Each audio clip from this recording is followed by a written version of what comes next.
A paz do Senhor para todos. É uma grande alegria estarmos aqui mais uma vez, a fim de comentarmos as lições bíblicas para adultos. E desta feita nós vamos fazer o comentário da lição de número 2, que normalmente é ensinada no dia 12 de janeiro deste novo ano de 2025. Sejam todos bem-vindos aos comentários bíblicos da CEADEB TV Oficial. A CEADEB TV Oficial, um oferecimento da nossa querida CEADEB, Convenção Estadual das Assembleias de Deus na Bahia, e do nosso querido pastor presidente, pastor Valdomiro Pereira da Silva, a quem agradeço muito a Deus pela sua vida e desde já envio um abraço de toda a nossa equipe. Vamos lá, queremos então iniciar aqui com o tema da nossa lição, o qual é Somos Cristãos. Aqui está então o mapa da nossa lição, o texto áureo, a leitura, a verdade prática, a leitura diária, a leitura em classe, os tópicos e a conclusão. O texto áureo diz, coloque aqui na tela: pelo que julgo que não se deve perturbar aqueles dentre os gentios que se convertem a Deus. Atos capítulo 15 e o versículo 19. A nossa verdade prática diz: o cristianismo é uma religião de relacionamento pessoal com Cristo ressuscitado e não um conjunto de regras e ritos. A leitura diária, na segunda-feira, Mateus capítulo 9, versículo 16, diz: o cristianismo judaizante é remendo novo em vestidos velhos. Na terça-feira, Atos capítulo 11, versículo 26, ser cristão significa ser discípulo e seguidor de Cristo. Na quarta, Atos capítulo 15, versículos 1 e também os 5, os judaizantes condicionavam a salvação à observância da lei de Moisés. Na quinta, Romanos capítulo 3, versículo 28, o ser humano é justificado pela fé sem as obras da lei. Na sexta, Gálatas capítulo 1, versículos 8 e 9, Paulo chama essa doutrina judaizante de outro evangelho. E no sábado, Filipenses capítulo 3, versículo 5, o combate à tendência judaizante por uma autoridade de origem judaica. Eu quero aqui chamar a vossa atenção para a importância da leitura diária e dizer que a partir desta lição, deste comentário da lição de número 2, conforme eu havia prometido no comentário primeiro deste ano de 2025, estaremos iniciando um desafio para você que acompanha o nosso comentário. Então, o desafio é que você leia cada versículo relativo à nossa leitura diária. O que você vai fazer? Pega a sua Bíblia e também o seu smartphone ou algum gravador, e você vai ler os versículos atinentes, referentes à leitura, por exemplo, na segunda-feira, Mateus capítulo 9, versículo 16. Aí você vai dizer, leitura bíblica diária, segunda-feira, Mateus capítulo 9, versículo 16. Tarari, tarari, tarará.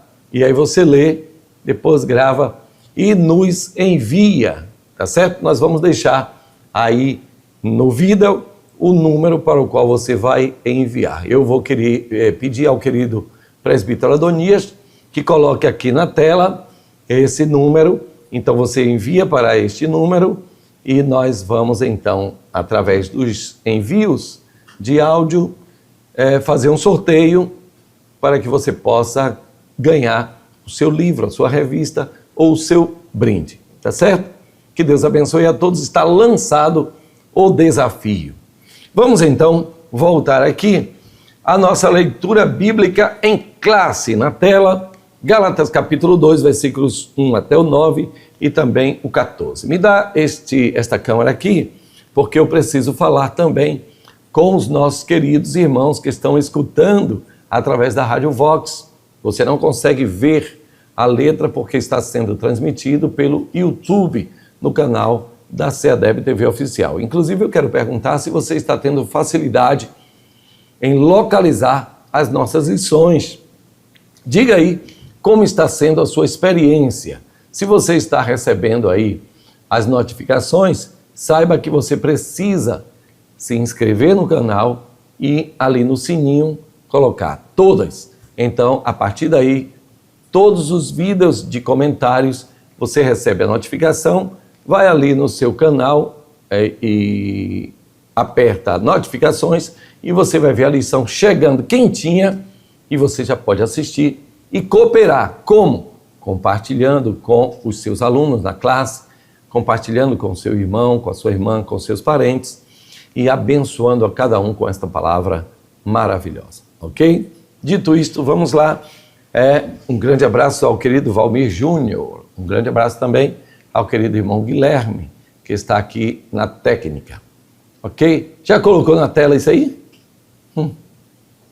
Tudo bem, vamos lá. Gálatas capítulo 2, versículos de 1 a 9, também o 14, diz assim: Depois, passado 14 anos, subi outra vez a Jerusalém com Barnabé, levando também comigo, melhor dizendo, Tito. E subi por uma revelação, e lhes expus o evangelho que prego entre os gentios, e particularmente aos que estavam em estima, para que de maneira alguma não corresse ou não tivesse corrido em vão.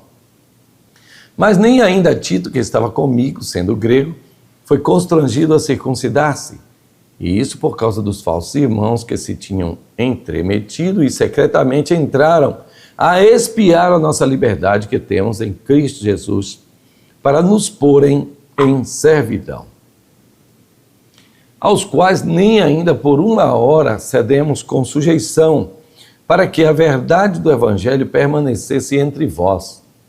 E quanto àqueles que pareciam ser alguma coisa, quais tenham sido noutro tempo, não se me dá. Deus não aceita a aparência do homem. Esses, digo, que pareciam ser alguma coisa, nada me comunicaram. Antes, pelo contrário, quando viram que o evangelho da incircuncisão me estava confiado, como a Pedro o da circuncisão, porque aquele que opera eficazmente em Pedro para o apostolado da circuncisão, esse operou também em mim com eficácia para com os gentios. E conhecendo Tiago, Cefas e João, que eram considerados como as colunas, a graça que se me havia dado, deram-nos as destras, em comunhão comigo e com Barnabé, para que nós fôssemos os gentios e eles a circuncisão. Mas quando vi que não andavam bem e diretamente conforme a verdade do evangelho, disse a Pedro na presença de todos: Se tu, sendo judeu, vives como gentios e não como judeu, por que obrigas os gentios a viverem como judeu? Então, aí está a nossa leitura. Nós vamos agora avançar um pouquinho mais para os tópicos. O tópico 1, cujo tema é apontar a tendência judaizante predominante entre os primeiros cristãos. Segundo tópico, elencar as pressões sofridas pelos apóstolos por parte dos judaizantes que se opunham ao evangelho da graça. Terceiro tópico, mostrar de que forma a doutrina judaizante se faz presente entre os cristãos atualmente. Então vamos lá, o tópico 1, prevenindo-se contra a tendência judaizante. Fique ligado, porque Deus tem uma palavra para você através deste tópico, como se prevenir contra a tendência judaizante. E aqui eu quero contextualizar e ambientar o querido leitor, o ouvinte, o assistente, para dizer que o contexto geral da nossa lição é por assim dizer, a atualidade das antigas doutrinas ou das antigas heresias trazidas ao Evangelho. Então, aqui nós vamos observar, dar uma olhada no contexto daquela época, mas sempre observando que aqui nós não estamos apenas a história pela história.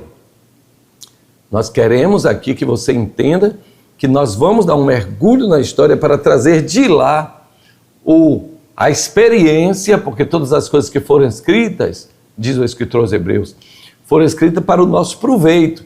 Não estamos aqui simplesmente falando de história porque você possa saber e fique com a massa cinzenta alargada. Não, nós estamos indo ao passado para buscar do passado o conhecimento para nos livrarmos da nova tendência judaizante. Então vamos lá, como é que a gente se previne contra a tendência judaizante?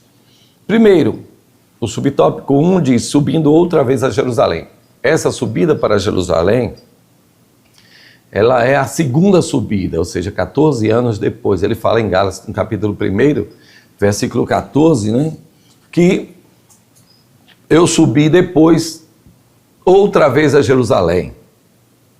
Então, essa vez a Jerusalém, ele já vem para explanar, para explicar o evangelho que ele estava pregando.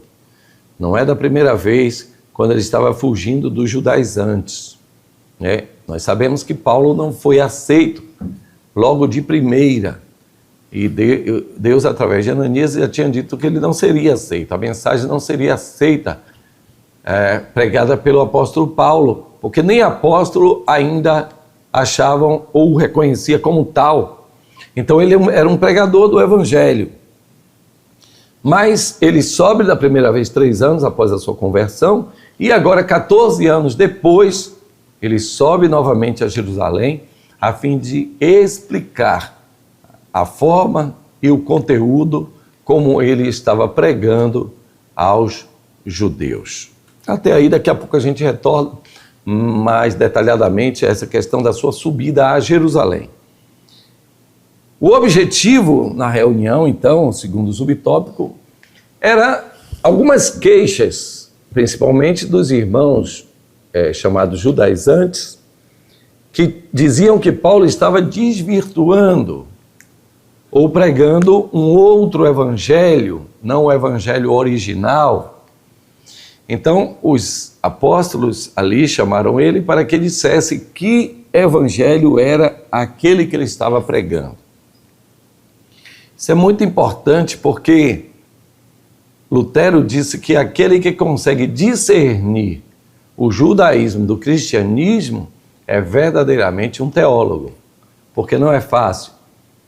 Vejam, nós veremos aqui que o cristianismo, ele é egresso do judaísmo, mas ele não é uma ramificação do judaísmo. Ele não é uma seita do judaísmo. Apenas, obviamente, Jesus Cristo era judeu, os seus apóstolos, todos eles eram judeus, inclusive Paulo. Então, obviamente, a religião cristã, ela nasceu do judaísmo, mas ela não é uma ramificação do judaísmo.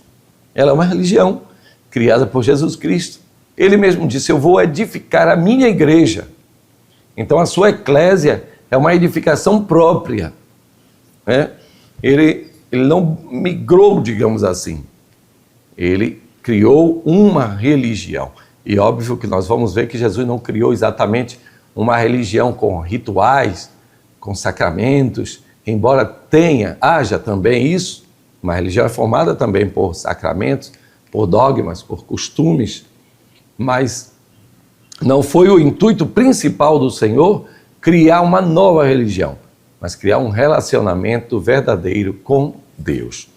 Então, o objetivo da reunião era exatamente perquirir de Paulo qual era a dele, o que é que ele fazia com a pregação do Evangelho, como era a sua forma.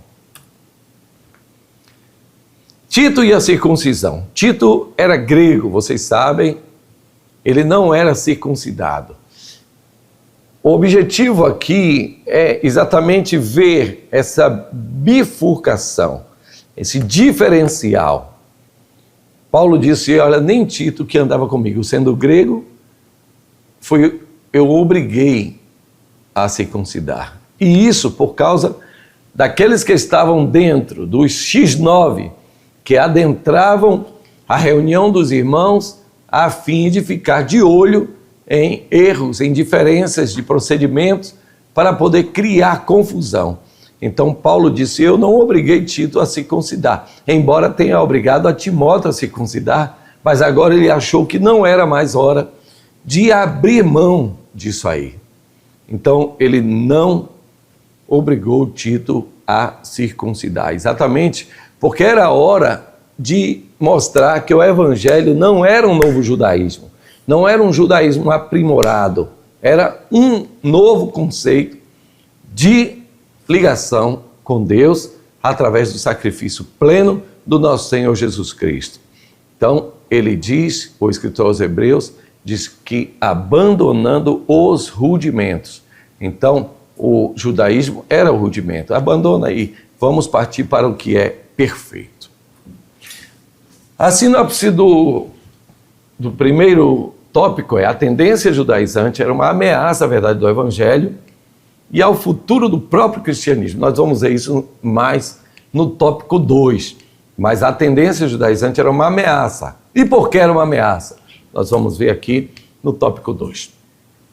Então agora nós vamos ver a tendência judaizante no início da igreja. Aqueles que se converteram ao cristianismo, a Jesus Cristo, vou ser mais específico, no primeiro século, eles ainda não tinham exatamente uma noção exata do que era aquela fé.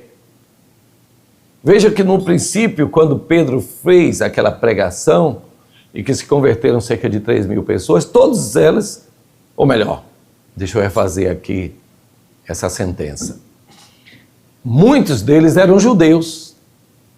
Por isso que diz: varões e irmãos, que faremos? Então muitos deles, embora estavam, conforme o escrito de Atos no capítulo 2, habitando varões de todas as nações na face da terra, de todos os povos. Mas uma boa parte deles eram também judeus. Então vejam, os gentios, acabada a festa, voltam para o seu convívio, para suas nações, para Chipre, para Macedônia, para Filipos, enfim. Mas os judeus estavam ali e eles formavam a igreja de Jerusalém. E eles, obviamente, continuavam com seus costumes, o costume do sábado, o costume da limpeza, o costume dos sacrifícios, o entendimento, eles foram criados assim. E agora, como dizer para eles que o novo princípio de comunhão não estava mais no carneiro, na ovelha que estava sendo sacrificada, mas o princípio de comunhão agora estava no pão e no vinho e na reunião de oração. Então isso foi feito paulatinamente, pouco a pouco.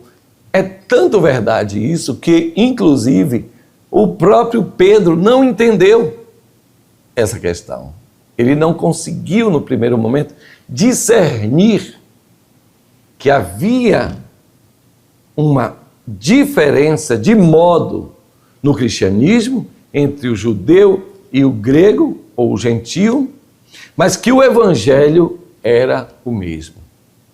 Então Paulo, quando subiu a Jerusalém, confrontou e disse: você, sendo judeu,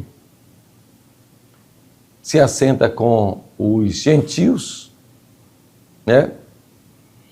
Porque Pedro, enquanto os judaizantes não haviam chegado, ele se assentava, ele comia com os gentios de boa. O Espírito Santo veio sobre a casa de Cornélio e ali foi uma grande salvação de almas, era uma beleza. Mas quando vieram os judaizantes, ele começou a se acanhar, a se afastar dos irmãos. Então Paulo resistiu a ele face a face. Veja que existia aí um amalgamento, um entranhamento, uma infusão entre o cristianismo e o judaísmo. E realmente não tinha como não ser. Até que o cristianismo assumisse realmente a identidade, a sua individualidade. Havia uma progressão nisso tudo aí, né? Então, mas no início a tendência era que não apenas os judeus continuassem tendo as suas crenças e a sua cultura e as suas formas, mas que também os judeus, aí que estava o problema, ou melhor, os gentios que aceitavam a Cristo, agora os judaizantes queriam que os gentios também, eles se transformassem em judeus, com os costumes, com as formas e com os dogmas. Então, essa tendência judaizante era o grande problema.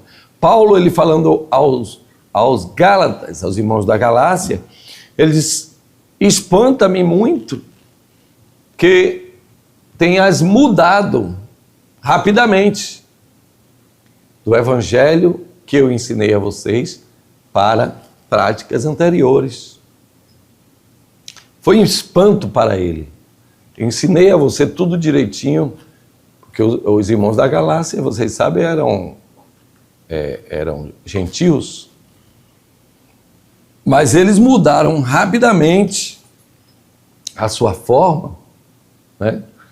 Começaram então a adotar a circuncisão, o sábado, as comidas, os costumes, os sacrifícios, tudo isso. E Paulo se assustou, Paulo não ficou nada feliz, porque agora o evangelho, a graça não era suficiente, teriam que se amparar agora na lei para poder chegarem até Deus. E Paulo não ensinou isso e não aprendeu isso com Cristo e nem ensinou isso acerca do cristianismo. O subtópico 2 vai perguntar quem eram os judaizantes. Os judaizantes eram apenas os cristãos que haviam se convertido a Cristo, mas queriam ainda manter, como eu disse, uma forma de cristianismo atrelado ao judaísmo. Então, vocês aceitaram a Cristo, mas não pensem que podem viver como vocês eram, não. Agora vocês têm que adotar um estilo de vida, uma prática de vida, um formato de vida totalmente judeu. Tem que se encaixar no figurino judeu. Esses eram os judaizantes. A lei de Moisés para eles era ainda a forma de salvação. Jesus Cristo era um adicional, mas não era o suficiente. Vejam que problema seríssimo a igreja do primeiro século enfrentou. Porque se a igreja tivesse adotado, tivesse perdido a quebra de braço para os judaizantes, então hoje nós teríamos o quê? Uma seita cristã, uma seita judaica, né? E não o cristianismo na sua essência. Então nós abarcaríamos todos os gentios para que eles fossem também judeus, antes de efetivamente serem cristãos. Então, os judaizantes eram esses pregadores que diziam: vocês não podem viver no costume de seus pais, vocês têm que entrar pela porta, mas não pela porta de Cristo, mas pela porta do judaísmo, pela porta legal de Moisés. Isso criou no subtópico 3, claro, um clima de tensão eterno, porque uns acreditavam, como disse Paulo, que de tudo podia comer, o outro acreditava que só podia comer legumes, um achava que podia comer de tudo que houvesse no mercado, outros achavam que só podia comer comidas selecionadas, e Paulo disse que era preciso haver equilíbrio. Se o irmão se escandalizasse, então aquele que queria comer uma carne, queria estar no sábado trabalhando, não fizesse. Mas, pouco a pouco, até isso, Paulo também foi deixando. No caso de Tito, por exemplo, ele não abriu mão, mesmo que isso escandalizasse alguns. Ele não abriu mão, porque ele viu que já não era a hora mais de estar submisso ao gosto, ao desejo alheio. Então, a sinopse do tópico 2, os judaizantes eram inimigos da liberdade cristã, do evangelho, de Paulo e do próprio cristianismo. Então ele se tornou o inimigo dos judaizantes, exatamente porque eles criam que Paulo, na verdade, não era um apóstolo na própria essência do termo, e não poderia ser um apóstolo, porque ele pregava coisas que distendiam, fugiam daquilo que era realmente, segundo eles, o entendimento mais correto acerca do que era o evangelho do Senhor Jesus Cristo. Então, ele tornou-se inimigo dos judaizantes, que, como diz a lição e a Bíblia Sagrada, principalmente o livro de Atos, enquanto Paulo vinha pregando o evangelho, eles vinham despregando o evangelho. desfazendo o que Paulo havia falado, né? Muitas vezes, eles já vinham desconstruindo a Paulo antes da chegada de Paulo aos lugares. Eles vinham na frente e já diziam, vai chegando aí um homem que é um desviado, é um pregador de doutrinas falsas, querendo que vocês desprezem a Moisés, não o ouçam. E Paulo disputava todos os dias na sinagoga sobre quem era Jesus. E muitas vezes, por causa dos judaizantes, ele não conseguia convencer as pessoas, porque era mal afamado desde a origem. Inclusive sendo levado aos tribunais, né, de Festo, Agripa, e Roma ele foi porque ele preferiu, num recurso de apelação, ao imperador romano. Mas então se transformou num inimigo. Não esqueça, você tem um desafio, gravar os textos referentes à leitura bíblica diária. Comece hoje ainda. É fácil. Coloca o texto da leitura diária e começa a gravar, grava o áudio e coloca nesse telefone que está aí na tela. E ao final deste mês, na quarta lição, ou melhor, na quinta lição, no início do mês de fevereiro, nós estaremos sorteando aqueles alunos, aqueles professores que mandaram os seus áudios. O áudio do professor que ganhar, nós abriremos aqui uma pausa para ouvir pelo menos um pouquinho, um tostão da sua voz, tá certo? Manda aí o seu áudio, não esqueça. Vamos então ao terceiro tópico, a tendência judaizante hoje. Primeiro, voltando ao perigo, eu prometi que iria retornar à questão do judaísmo, da visita de Paulo a Jerusalém e o porquê os apóstolos se preocuparam tanto, né? Porque parecia haver dois evangelhos, o evangelho de Pedro e o evangelho de Paulo. Isso, gente, hoje, se nós vivemos celeumas, cismas, divisões, imagine no início de tudo, quando o evangelho precisava sobressair-se, criar uma identidade, era muito complicado. Então, por isso que a igreja de Corinto, ela não entendeu. A igreja de Corinto dizia, eu sou de Pedro, ou seja, eu gosto do dogma de Pedro, eu gosto do padrão de Pedro, eu gosto porque ele lava a mão toda hora, eu gosto porque ele veste aquelas vestimentas de judeu, eu gosto de Pedro porque ele gosta da Torá, eu gosto de Pedro porque, enfim, todos aqueles motivos pelo qual Pedro, um judeu, ele pregava o evangelho cheio do Espírito Santo, mas ainda mantinha as amarras da cultura, o que não é errado, ele era judeu, então ele mantinha as amarras da cultura judaica, em que a lei judaica era também parte da cultura, estava, como eu disse, amalgamado, estava em um processo simbiótico, né? A lei fazia parte da cultura e vice-versa. Então Pedro era um judeu. Outros já diziam, eu sou de Paulo, ou seja, eu gosto do jeito de Paulo, porque ele pouco a pouco está rompendo com os costumes judaicos.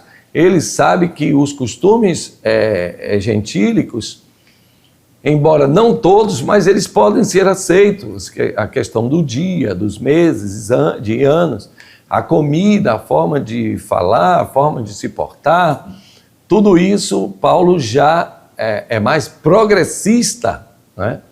No sentido de não estar preso. Paulo já tem o evangelho em sua mente, ele sabe o que é essencial, sabe que o que não é essencial.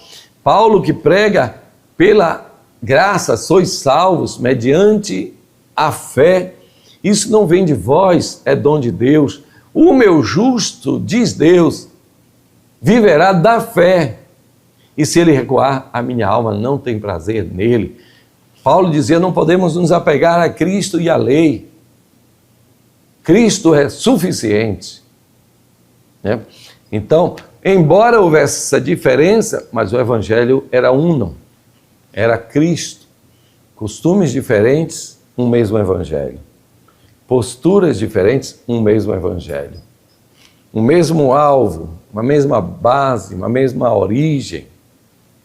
Repito aquilo que um certo pastor batista disse: nas coisas essenciais, unidade. Nas não essenciais, diversidade.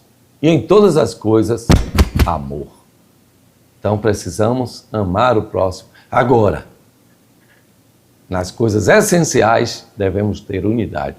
Jesus Cristo é Deus. Ele nasceu de modo virginal. É um homem real na história. Ele pregou o Evangelho, ele ressuscitou mortos, ele morreu para a nossa justificação, ele ressuscitou ao terceiro dia, ele subiu aos céus e breve voltará. Doutrinas essenciais. A triunidade, doutrina essencial. Então, nessas doutrinas não pode haver diversidade, pensamento diverso não cabe aqui. Agora, nas coisas não essenciais, costume, fala, meses, anos, dias, toques, não pegue, não toque, sair, coisas não essenciais. Cada um escolhe a sua maneira, desde que tudo seja feito com decência e com ordem. Eu não posso obrigar um irmão russo a falar português, porque eu criei no Evangelho Jesus falando português para mim. Não, isso aí não. Ele pode usar aquele chapelão lá, né? Só não pode beber a vodka dele, não. Isso aí não. Porque isso estraga o seu corpo, e aquele que destruir o templo do Senhor, o Senhor também o destruirá. Porque o templo do Senhor, que sois vós, é santo. Então veja que tem limites, mesmo na diversidade, há limitações, né? O segundo subtópico vai falar sobre o perigo da doutrina judaizante. O perigo da doutrina judaizante era exatamente esse. Paulo não abriu mão. Ele disse: não, você, Pedro, é reprovável. Você não está andando conforme a verdade, não. Resistiu cara a cara, face a face. Não abriu mão. Inclusive, Paulo diz que não levou Tito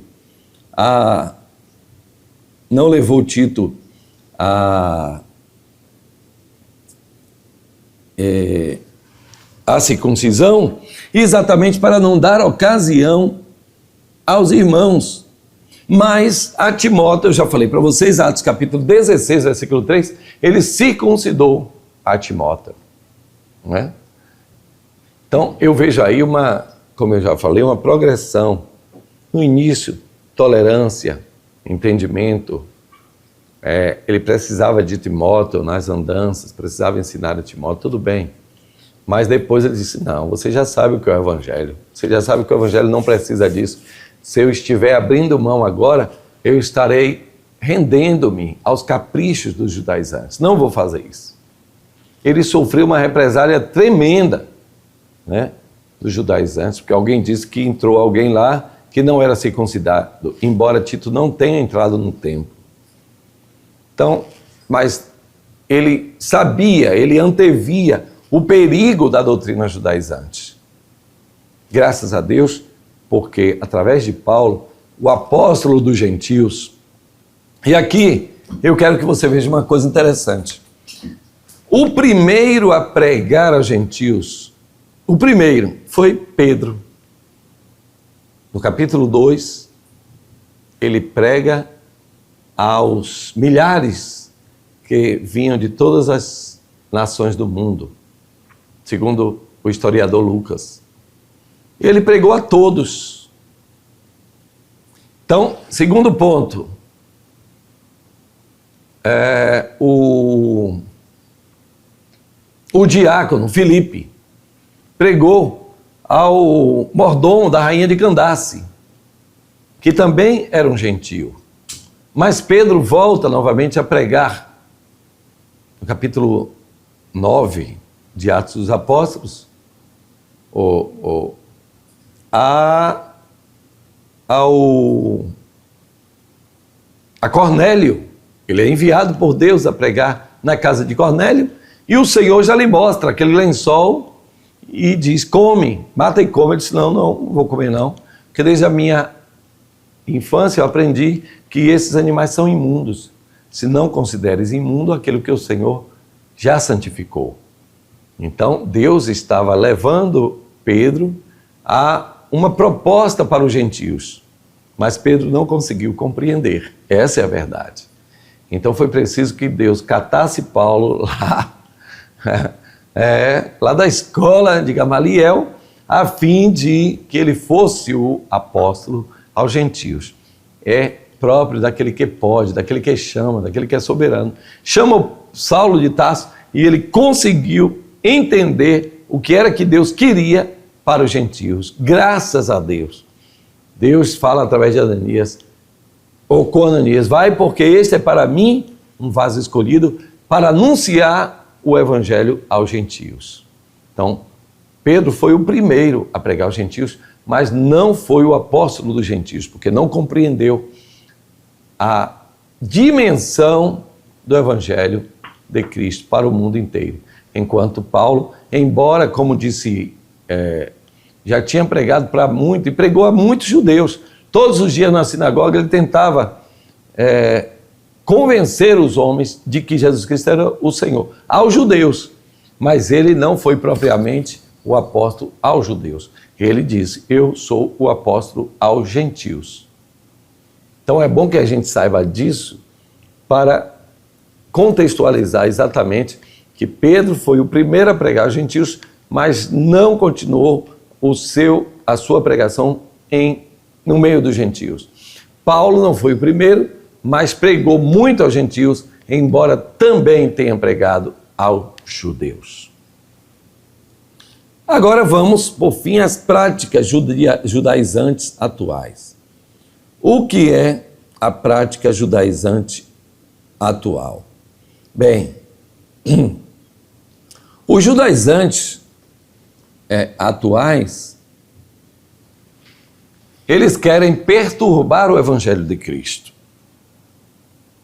Eles querem trazer, e aqui, bota nessa câmera aqui, há uma tendência de invenção, de novidades. Vamos trazer a arca está perdida, ela não será encontrada. Por quê? Exatamente porque ela poderia se transformar num objeto de culto. E Deus não queria isso. Eu até posso dizer que o nosso Deus é iconoclastra. O nosso Deus não gosta de imagens, está escrito. E por que trazer essas imagens? Esses são os judaizantes atuais, né? E a invenção de tantas formas, de tantas becas, batas. Vamos lá, um é bispo, outro é apóstolo, outro é vice-deus e tal. Isso tudo, gente, está naquele rol de coisas que o Senhor Jesus começou a abominar. Essas questões que levam mais à religiosidade dogmática do que efetivamente as pessoas a Deus. Mas é uma tendência, sim. É uma tendência nefasta, porque cria um evangelho paralelo. Você não é crente apenas vivendo uma vida discreta, uma vida de pregação do evangelho, uma vida de vida espiritual. Mas você, para ser cristão, realmente tem que subir o morro, descer o morro, subir o monte, descer o monte e tal. É preciso ter muito cuidado com isso tudo, né? Aí Jesus Cristo já não é mais suficiente, tem que descer o anjo no meio para poder fazer o ribuliço. Precisa ter muito cuidado com isso. Esse endeusamento voltou, viu? Esse endeusamento do anjo tinha sumido, agora voltou. Cuidado. Então, essas práticas estavam retornando e estão retornando. A questão do sábado, a questão do Yom Kippur, a questão da Torá, essas questões da abstinências, dos jejuns prolongados. Isso tudo, quando passa da rota traçada por Deus, isso começa a se transformar num perigo para o Evangelho. E graças a Deus que a lição vem em nosso socorro para que não absorvamos estas práticas ruins, mas mantenhamos a simplicidade do Evangelho. Nós não somos judeus, nunca seremos judeus. Mesmo que fôssemos prosélitos, judeus não seríamos. Amamos a nação judaica, amamos o povo de Israel, mas nós temos os nossos próprios costumes, a nossa própria cultura, e o Evangelho, ele entrou em nós, poderoso para salvar. E Jesus Cristo é o Salvador de toda a humanidade. Portanto, vamos ao tópico final, ou melhor, aqui eu já expliquei, a sinopse do tópico 3, contra a tendência judaizante, é preciso aprender a viver na dependência do Espírito e não da lei. Assim nós terminamos a lição de número 2. Até a próxima lição, que Deus abençoe a todos.